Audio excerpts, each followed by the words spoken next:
2016년부터 서울 관악구에서 매해 펼쳐지게 되는 한 축제가 있습니다. 그 축제의 이름은 강간찬 축제라는 축제가 매해 진행이 되고 있습니다. 이 강간찬 축제라는 것은 강간찬 장군의 호국 정신과 위협을 기리고자 개최되는 서울의 대표적인 역사 문화 축제에 해당이 됩니다.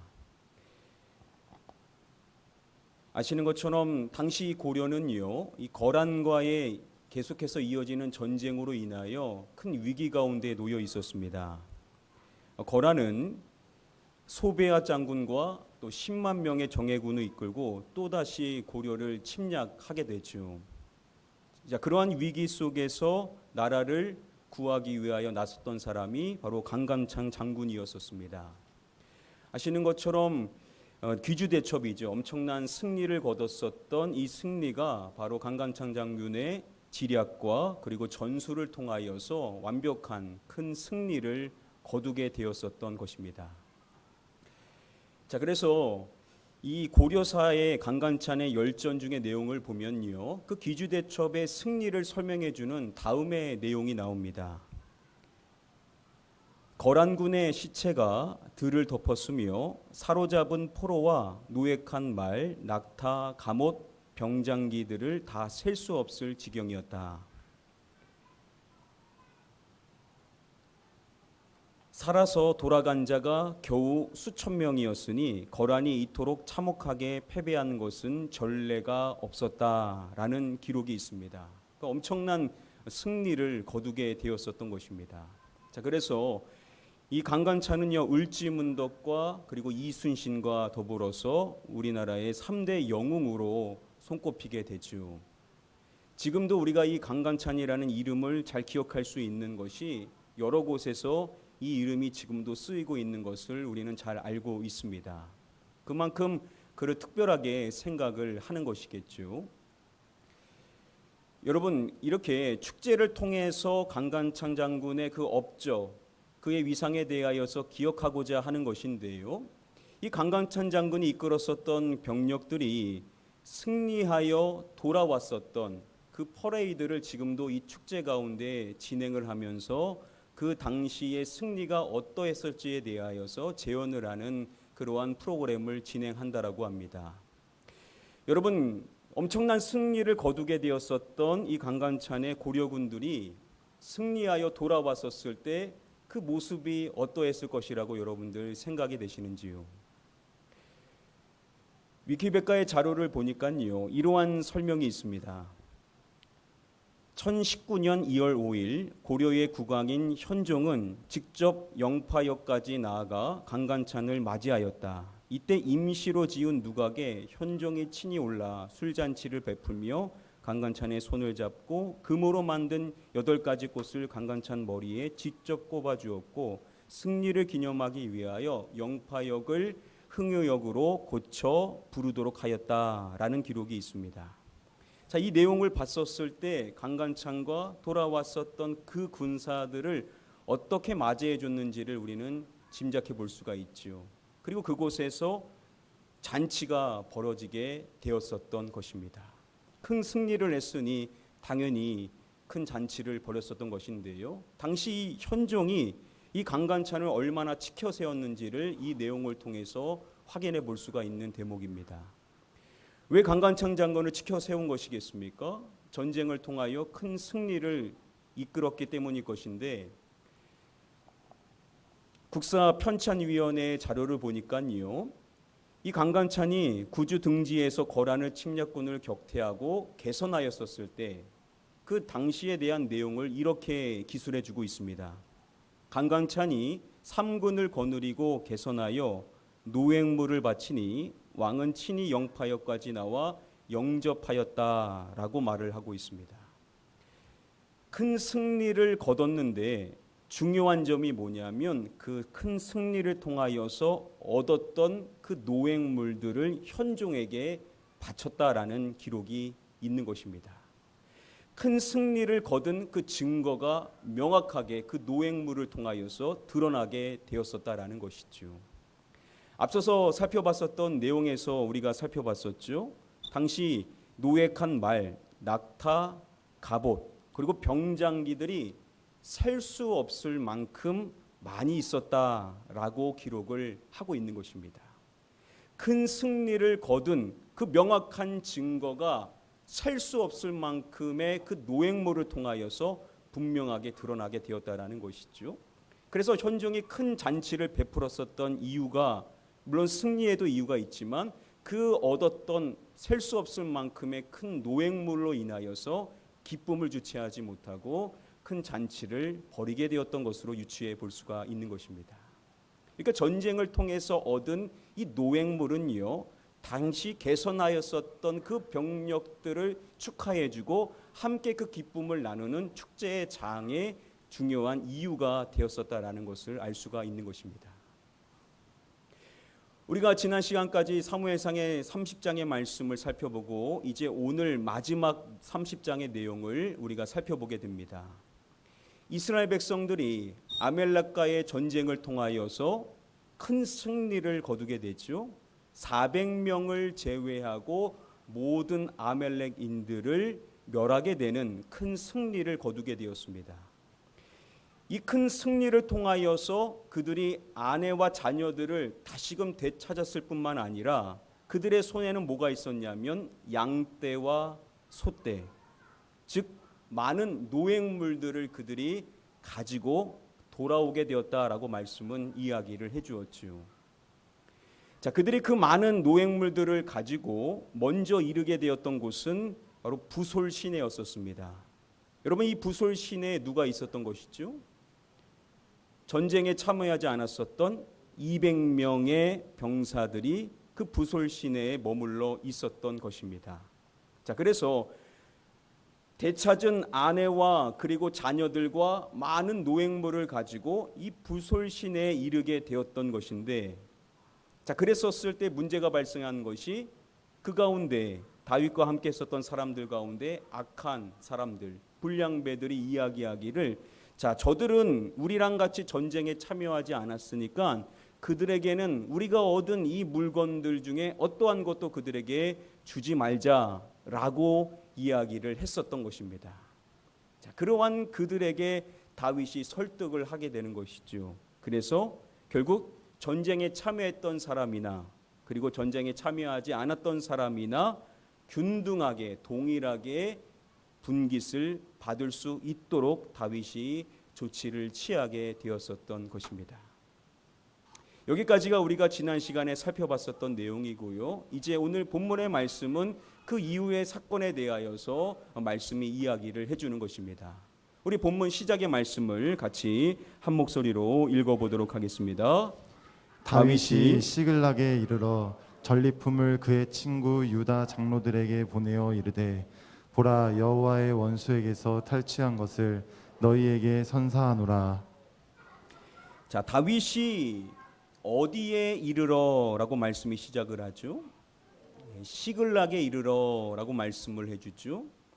자, 먼저 그들이 승리를 거둔 다음에 부솔 시내에서 그 200명을 만나서 그들이 합류하여 이제 그들이 원래 살고 있었던 시글락으로 다시금 돌아오게 된 것에 대하여서 말씀은 이야기를 해주는 겁니다. 자, 그들이 잃어버렸었던 아내와 그리고 자녀들을 되찾게 되었던 것이죠. 그래서 그들과 함께 시글락으로 오게 된 것인데, 그곳에는 어떠한 사람들이 있었는가? 시글락에 남아 있었던 사람들이 있었겠죠. 말씀은 이야기하기를 최초 아멜렉인들이 시글락에 있었던 여인들, 나이와 상관없이 모든 여인들을 다 사로잡아 갔었고, 그리고 자녀들 역시도 사로잡아 갔었다라고 이야기를 해주었었습니다. 자, 그러면 그 시글락에 남아 있었던 사람들은 누구를 예상해 볼 수 있냐면, 나이가 있는 전쟁에 나갈 수 없는 남성들은 시글락에 남아 있었을 것이라는 겁니다. 즉 그들의 가족들, 아버지 그리고 할아버지 세대들이 그 시글락에 초조하게 기다리고 있었던 것인데, 자, 이제 돌아오게 되는데 아내와 자녀 그리고 많은 전리품들을 가지고 만나게 되었었던 것이죠. 여러분, 이 시글락에서의 분위기가 어떠했었을지를 우리가 쉽게 짐작해 볼 수가 있었을 것입니다. 자, 사람만 돌아와도, 일부만 돌아와도 감사하겠다라고 생각을 했었을 것인데, 하나도 잃어버린 사람이 없이 모두를 다시금 만나게 되는 그 순간, 온 가족이 다시금 만나게 되는 그 기쁨의 순간을 우리가 그려볼 수가 있을 것입니다. 더욱이 그들이 큰 승리를 통하여서 많은 노획물들을 가지고 그들이 오게 되었었던 것이죠. 앞서서도 이야기한 것처럼 승리도 중요하지만 그 승리의 명확한 증거라고 할 수 있는 노획물의 크기가 그들이 얻게 되는 그 승리의 기쁨의 분량을 좌지우지한다라고 말할 수가 있을 것이라는 겁니다. 자, 그러면 그들이 얻었었던 이 노획물은 그 분량이 어느 정도 됐었을까? 한번 생각해 볼 필요성이 있을 것입니다. 사무엘상 30장 시작의 말씀에서 아멜렉인들이 이 시글락을 침노했음에 대하여서 말씀이 이야기를 해줄 때, 아멜렉 사람들이 단순히 이 시글락만을 침노한 것이 아님에 대하여서 밝혀졌었습니다. 이 아멜렉 사람들이 시글락뿐만 아니라 네겝이라는 것도 침노했음에 대하여서 일찍이 시작의 말씀에서 이야기를 해주었었습니다.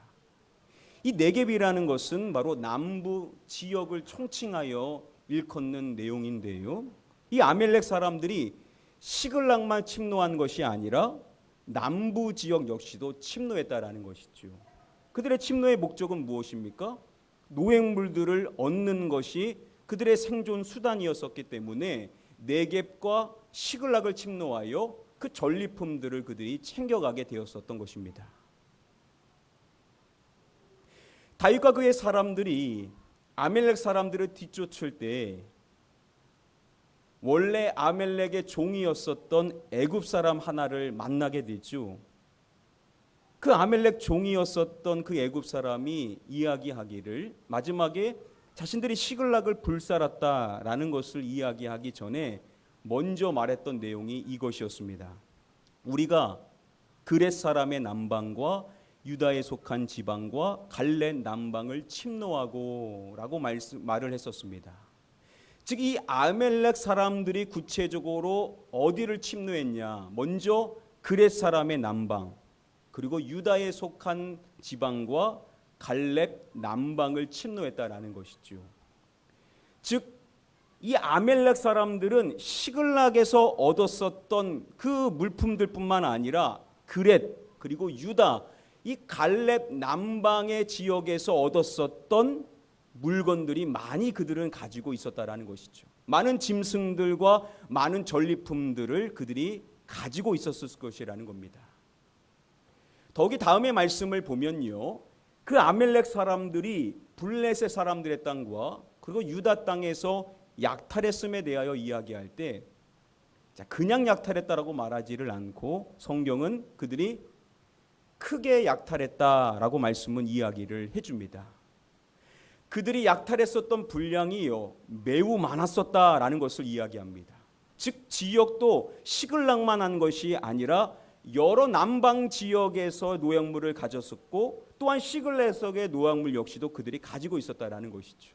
그러니까 이들이 너무나도 많은 전리품들을 갖고 있었다 보니까 그 모든 것들로 인하여서 너무 기쁘다 보니까 그들이 먹고 마시며 춤을 췄다라고 이야기를 하는 것이죠. 엄청난 전리품들을 갖고 있었기 때문에 그 기쁨에 이기지 못해서 그들이 큰 축제를 그들이 벌였었다라고 말씀은 이야기를 한 것입니다. 자, 그러면 이들이 이 수많은 전리품들을 가지고 있었던 것인데, 여러분, 그 전리품들이 이제 누구의 것이 되게 된 것입니까? 다윗과 그의 사람들의 것이 되었던 것입니다.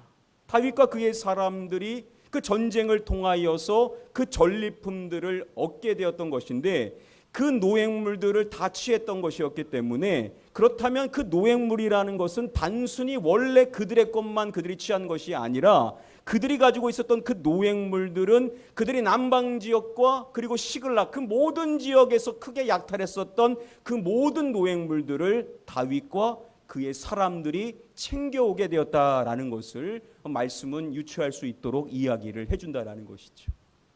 그 엄청난 노획물을 가지고 그들이 시글락으로 돌아오게 되었었던 것입니다. 자, 사람들만 그냥 돌아와도 너무나 감사했었을 것인데 그들에게는요 엄청나게 많은 노획물들이 있었기 때문에 그 전리품들로 인하여서 그들은 너무나 크게 기뻐할 수밖에 없었을 것이라는 것이죠. 자, 그러면 당연히 그들도 뭘 해야 되겠습니까? 그 넘치는 노획물들로 인하여서 그들도 잔치를 벌이고 기뻐하면서 그들도 먹고 마시며 춤을 추는 것이 당연한 모습이다라고 생각을 할 수가 있다라는 것이죠.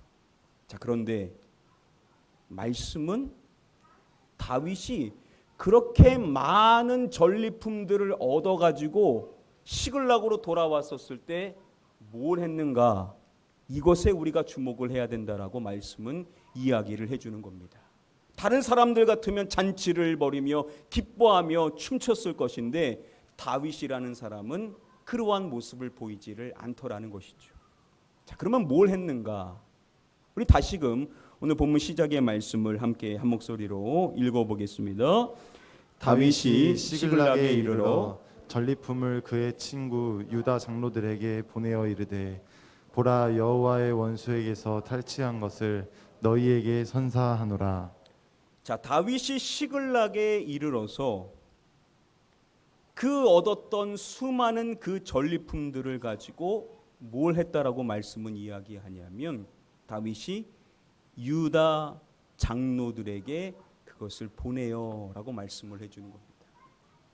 다윗이 그 전리품들을 가지고 승리에 취하여서 잔치를 벌인 것이 아니라 다윗은 그 전리품들을 유다의 리더들에게 그것을 보내주었다라고 말씀은 이야기를 해주는 것입니다. 자, 그리고 이어지는 쭉 말씀을 보면 이러한 내용들이 계속 나오는 것입니다. 베델에 있는 자와 남방 라못에 있는 자와 약딜에 있는 자와 아로엘에 있는 자와 십몬에 있는 자와 에스드모에 있는 자와 라갈에 있는 자와 여라무엘 사람의 성읍들에 있는 자와 겐 사람의 성읍들에 있는 자와 홀마에 있는 자와 고라산에 있는 자와 아닥에 있는 자와 그리고 헤브론에 있는 자를 이야기를 해줍니다. 자, 다윗이 그 전리품들을 보낸 곳들이 어디 있는지를 쭉 열거해 주죠. 베델, 남방 라못, 얏딜, 아로엘, 심본, 에스드보와 라갈, 여라무엘, 겐, 홀마, 고라산, 아닥, 헤브론 이 13 지명을 이야기함으로써 다윗이 그 전리품들을 보내주었었던 유다 지파에 속한 이 지명들을 이야기하므로 다윗이 얻은 그 전리품들을 가지고 축제를 벌인 것이 아니라 그것을 유다 지파의 이 사람들에게 그 전리품들을 다 보내주었다라고 말씀은 이야기를 해준다라는 것입니다. 자, 여러분 이해가 가십니까? 자, 이 전리품들을 가지고 기뻐하며 다시금 만났었던 가족들과 함께 잔치를 벌이면서 크게 기뻐하는 모습을 보이면 될 것인데 그 전리품들을 가지고 승리에 취하여서 기쁨을 누리는 것이 아니라 그것들을 이 유다의 여러 사람들에게 보내주는 일을 했다라고 말씀은 이야기를 해주는 것입니다. 여러분 이해가 되십니까? 왜 다윗은 그 전리품들을 가지고 왜 이곳에 있는 사람들에게 이것을 다 보내준 것인가?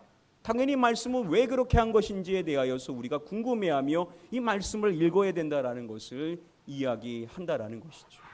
왜 보냈는가? 앞서서 살펴본 것처럼 이 아멜렉 사람들이 블레셋 사람들의 땅에서만 약탈을 했었던 것이 아니라 이들이 유다 땅에서도 약탈을 했었다라고 했었죠.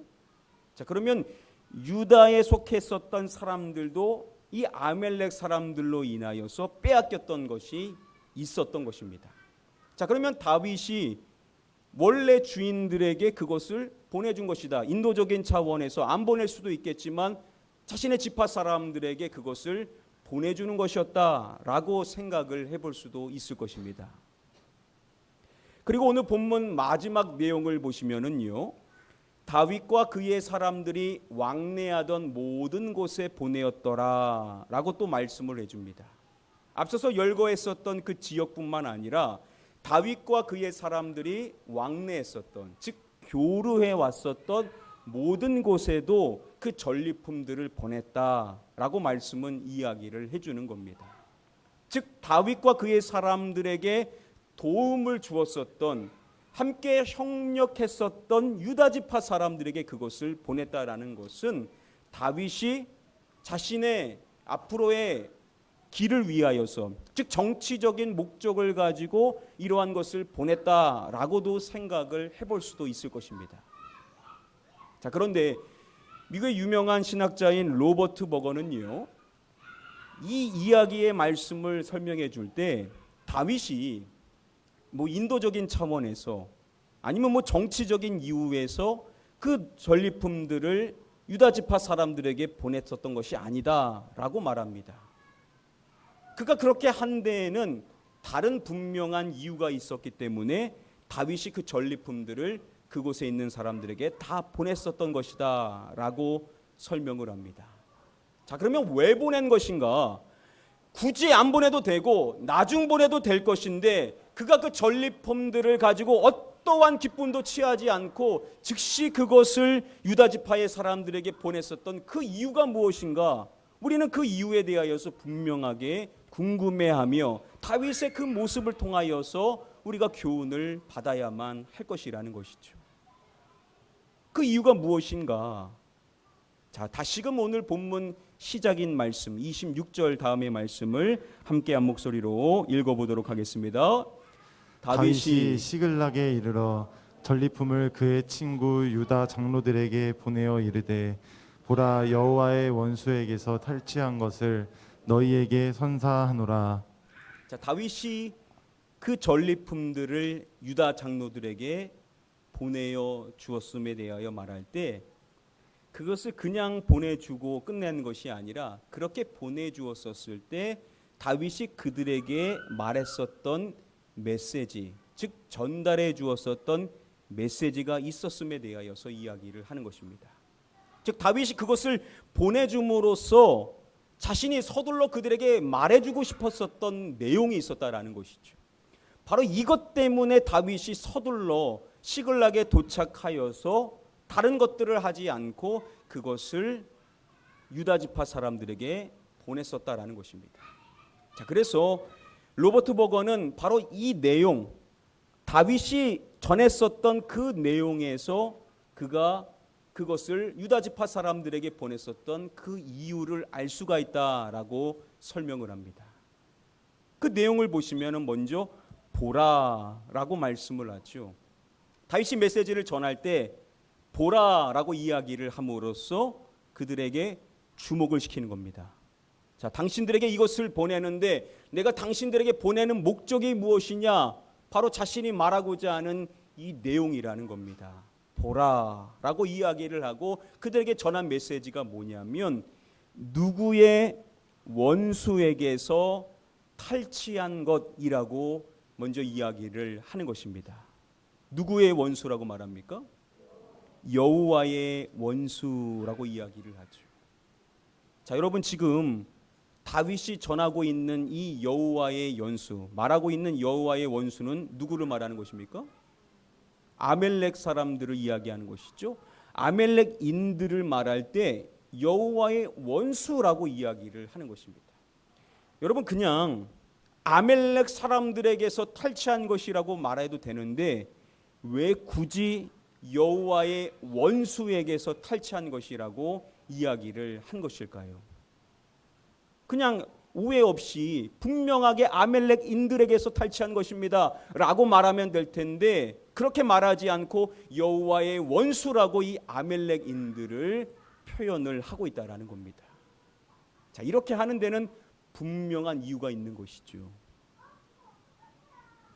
기억하실 것입니다. 출애굽기 17장 말씀에 보면 여호와를 두려워하지 않고 하나님이 구원한 하나님의 백성을 뒤에서 연약한 사람들, 약한 사람들을 공격했었던 그 아멜렉인들에 대하여서 여호와 하나님께서 하셨던 말씀이 있었습니다. 여호와께서 맹세하시기를 여호와가 아멜렉과 더불어 대대로 싸우리라 하셨다 하였더라. 여호와 하나님께서 맹세하셔서 하셨던 말씀이 있었던 겁니다. 바로 이 아멜렉 사람과 관련하여 하나님이 맹세하셨던 말씀이 있었는데 그게 뭐냐? 바로 이것이라는 것이죠. 누가 아멜렉과 더불어 대대로 싸운다라고 말씀하셨습니까? 누가요? 누가 아멜렉과 더불어 대대로 싸우리라라고 말씀하십니까? 여호와가 아멜렉과 더불어 대대로 싸우리라. 하나님께서 맹세하셨던 말씀이 뭐냐면 여호와가 내가 아멜렉과 더불어 대대로 싸우리라 라는 이 맹세의 말씀을 일찍이 모세를 통하여서 말씀을 하셨다라는 것이죠. 하나님께서는 이 아멜렉인들을 대대로 자신이 직접 싸울 것이다 라는 맹세의 말씀을 하셨었던 분이시라는 것입니다. 자, 다윗이 아멜렉인들이라고 말하지 않고 그들을 여호와의 원수라고 칭한 이유가 무엇이냐는 겁니다.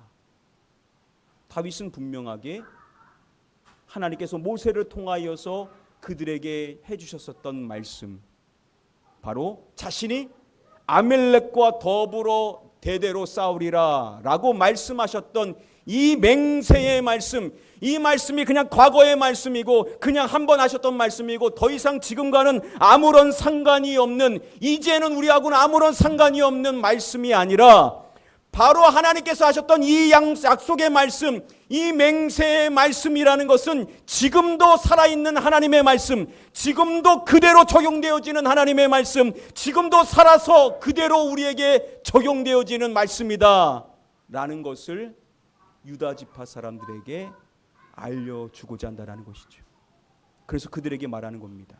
여호와의 원수, 바로 그들에게서 탈취한 것을 이야기하면서 그들에게 말하는 것입니다. 여호와의 원수에게 탈취한 것을 너희에게 무엇하노라 라고 그들에게 이야기를 하는 것입니다. 너희에게 선사하노라 라고 말씀을 해주죠. 이 선사하노라 라고 번역이 된 이 히브리어 원어는 베리카라는 단어인데요, 축복 또는 선물이라고 번역이 되어질 수 있는 단어입니다. 그래서 새 번역 성경으로 보면 선물로 보내는 것이다 라고 번역을 하고 있습니다.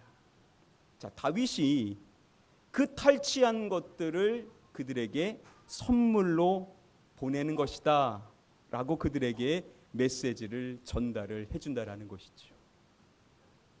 여러분, 다윗이 그 200명의 사람들에게는 아무것도 주지 않아야 된다라고 말하는 사람들에게 이야기를 할 때 자신들이 얻은 이 전리품들을 칭하기를 여호와께서 우리에게 무엇하신 것이다라고 이야기했었죠. 우리에게 주신 것이다라고 이야기를 했었죠. 이것은 우리가 우리 힘으로 얻은 것이 아니라 여호와께서 우리에게 주신 것이다. 이것은 여호와 하나님께서 우리에게 은혜로 선물로 주신 것이다 라고 그들에게 이야기를 함으로써 당신들의 생각처럼 그렇게 해서는 안 된다라고 그들에게 설득의 이야기를 했었던 것이죠. 하나님께서 우리에게 선물로 이것을 주셨던 것인데 그 하나님께서 우리에게 선물로 주신 그것을 다윗은 유다 지파 사람들에게도 선물로 주는 것이다. 하나님이 우리에게 은혜로 주신 것을 당신들에게도 은혜로 흘러보내는 것이다 라고 다윗은 그들에게 메시지를 주었었던 것이라는 겁니다. 이 모든 것이 뭘 입증하는 것이냐? 바로 여호와 하나님께서 일찍이 말씀하셨던 여호와께서 아멜렉과 더불어 대대로 싸우리라 라고 말씀하셨던 이 말씀이 성취되어지게 된 것이다 라는 것을 그들에게 알려주고자 했었다라는 것입니다. 여러분, 신앙생활을 잘하는 사람은 어떠한 사람인가? 여러 가지 많은 기준들이 있을 수 있겠지만 하나님께서 다윗을 통하여서 우리에게 거듭 강조하는 내용이 있다라고 한다면 넓은 마음을 갖고 있는 것도 맞을 것이고 포용해주는 리더십도 맞을 것이고 그리고 사랑으로 품어주는 것도 맞을 것인데 다윗이 우리에게 보여주고 있는 가장 중요한 신앙의 모델은 뭐냐? 하나님은 말씀하신 대로 반드시 성취하시는 하나님이다 라는 것을 분명히 믿고 그것을 사람들에게 보여줄 수 있는 사람이 하나님이 인정해 주시는 신앙의 모델이다라는 것을 우리에게 일러준다라는 것입니다. 저와 여러분들 역시도 그러한 하나님이 인정하시는 신앙의 모델이 되기를 축복합니다. 바로 하나님의 말씀은 그냥 과거에 한번 전해주셨던 그건 그거고 현재는 현재다라고 하는 것이 아니라 하나님께서 그 오래전에 하셨던 그 말씀이 지금 그대로 성취되어져서 우리가 도저히 찾을 수 없었던 그 모든 것들을 우리가 다 되찾고 하나님이 주신 이 모든 노획물, 이것은 우리 힘으로 얻은 것이 아니라 여호와께서 승리하셔서 여호와께서 우리에게 주신 것인데 이 놀라운 것을 여러분들에게 흘려주는 것은 바로 하나님의 말씀이 그대로 성취되어져서 하나님은 지금도 그 말씀하신 대로 일하시는 분이십니다. 제가 믿고 있는 이 믿음을 여러분들도 믿게 되기를 바랍니다 라고 말하는 이 다윗의 메시지, 이것이 우리가 우리 주변에 있는 사람들에게도 전하는 메시지여야만 될 줄 믿습니다. 이제 말씀을 맺도록 하겠습니다. 우리가 지난 시간까지 살펴봤었던 말씀들, 사무엘상 30장의 말씀들, 저는 가능하면 말씀의 요절을 하나도 빼놓지 않고 다 이야기를 해드리려고 합니다. 그래서 설교가 계속 끊어지게 되고 길어지게 되죠. 우리가 벌써 이제 거의 3년째 거의 사무엘상의 말씀을 살펴보고 있고 이제 31장만 남겨주고 있는 가운데 있습니다. 자, 그 가운데 우리가 살펴보지 않았었던 한 구절이 있다면 25절의 말씀을 우리가 살펴보지를 않았었습니다. 24절의 말씀에서 그것을 이제 분배하는 것을 이야기하고 끝나는 것이 아니라 25절의 말씀에서 그 이야기를 맺었었는데요. 우리 마지막으로 우리 25절의 말씀 같이 한 목소리로 읽어보겠습니다. 시작. 그날부터 다윗이 이것으로 이스라엘의 율례와 규례를 삼았더니 오늘까지 이르니라. 그날부터 다윗이 이것으로 이스라엘의 무엇과 무엇을 삼았더니 라고 말씀해 줍니다. 이스라엘의 율례와 규례로 삼았음을 이야기합니다. 즉 다윗이 이것, 즉 그들이 얻었었던 그 전리품들을 전쟁에 참여했었던 사람이나 참여하지 않았던 사람이나 균등하게 분배하는 것, 이것을 이스라엘의 율례와 규례로 삼아서 그날부터 지금까지 계속해서 그것이 이어지게 되었다라는 말씀으로 25절의 말씀이 맺어지게 되는 것입니다. 우리가 지난 시간에 살펴본 것처럼 그가 그 분배를 균등하게 나눴었던 것은 그냥 자기 생각으로 그냥 이치에 맞아서 논리적으로 생각한 결론이 아니라고 했었죠. 그렇게 했었던 기준이 분명히 있었다라고 했었는데 바로 민수기 31장의 말씀에서 그 얻은 물건을 반분하여 그 절반은 전쟁에 참여했었던 군인들 그리고 절반은 회중에게 주라는 율법의 말씀이 있었고 그 말씀을 기준 삼아 다윗이 그렇게 했었던 것이다 라고 이야기를 했습니다. 자, 그런데 다윗이 그냥 그것을 이례적으로 그냥 끝낸 것이 아니라 그렇게 하는 것을 이스라엘의 율례와 규례로 삼았다라고 이야기를 해줍니다. 그래서 그것이 지금까지도 이어지게 되었다라고 말씀은 이야기를 해준다라는 것이죠. 즉 하나님께서 말씀하셨었던 그 말씀의 기준이 당시까지만 해도 그대로 적용되지 않았었는데 다윗이라는 사람을 통하여서 그때부터 이후까지 계속해서 여호와 하나님이 하셨던 그 말씀, 그 기준이 이스라엘의 율례가 되고 이스라엘의 규례가 될 수 있도록, 그래서 모든 사람들이 이 말씀대로 살아갈 수 있도록 확립하는 역할을 다윗이 했다라고 성경은 이야기를 하는 것입니다. 하나님께서 인정하시는 믿음의 사람, 어떠한 사람이냐 분명하게 우리에게 알려주는 거 아니겠습니까? 그것은 뭐냐?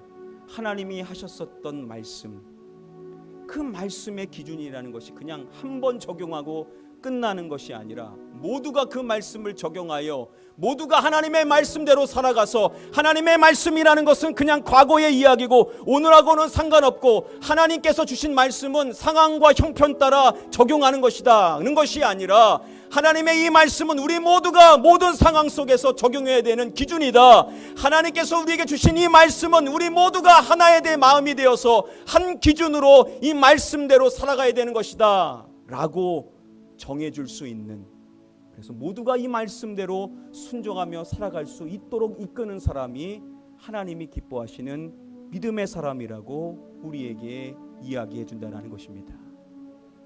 여러분들만 신앙생활을 잘하는 것도 물론 중요하죠. 나 신앙생활하는 것도 참 어려운 시대 속에서 인생을 살아가는 것 같습니다. 그러나 하나님께서는 우리뿐만 아니라 우리 주변에 있는 사람들도 하나님의 말씀이 기준이 되어서 그 말씀의 기준대로 인생을 살아갈 수 있도록 우리를 통하여서 하나님의 살아계심의 은혜를 증거해 주기를 하나님께서는 원하신다라는 것입니다. 어떻게 그게 가능하냐? 그냥 말로 한다고 됐을까요? 여러분 생각해 보십시오. 다윗이 당신들에게 소식을 전하는데, 야, 하나님께서 정말로 살아계시더라, 하나님께서 그 일찍이 말씀하셨었던 대대로 당신이 싸우신다라고 하신 말씀대로 우리가 승리했습니다 라고 말만 전했다라고 생각해 보십시오. 말로만 전했다라고 생각해 보시면은 사람들이 그 말을 듣고 아 정말로 그렇구나 고개는 끄덕였을지 모르지만 자신들도 그 기준대로 인생을 살려고 하는 마음은 전혀 갖지를 못했었을 것입니다. 근데 어떻게 그들에게 그것이 전달될 수가 있었는가? 다윗은 어떻게 했었습니까? 그 전리품들을 그들에게 나눠줬었던 겁니다. 어떻게 여러분 신앙이 기준이 되는 인생의 삶을 나뿐만 아니라 우리 주변에 있는 사람들도 살아갈 수 있게 되는가? 우리가 은혜를 나눠야만 한다라는 것이죠. 그냥 나 하나 자 붙들고 우리 가족만 생각하면서 그냥 그거 하나 지키면서 인생을 살아간다면 어떻게 우리를 통하여서 하나님의 말씀이 지금도 살아있는 말씀이라는 것이 우리를 통해서 드러날 수가 있겠습니까? 사랑하는 성도 여러분들, 저와 여러분들은 하나님께로부터 받은 그 은혜를 우리 주변에 있는 사람들과 아낌없이 나눌 수 있는 사람이 되어서 저와 여러분들을 통하여서 하나님은 지금도 살아계시고 하나님은 지금도 우리에게 큰 승리를 주셔서 말씀대로 일하시는 하나님이라는 은혜의 증거들이 저와 여러분들을 통하여서 많은 사람들에게 전달되게 되기를 축복합니다. 이를 위하여 우리가 그 은혜를 나누는 일에 인색하지 말고 그 은혜를 적극적으로 나누실 수 있는 저와 여러분들이 되시기를 마지막으로 주님의 이름으로 간절히 축복하며 축원합니다.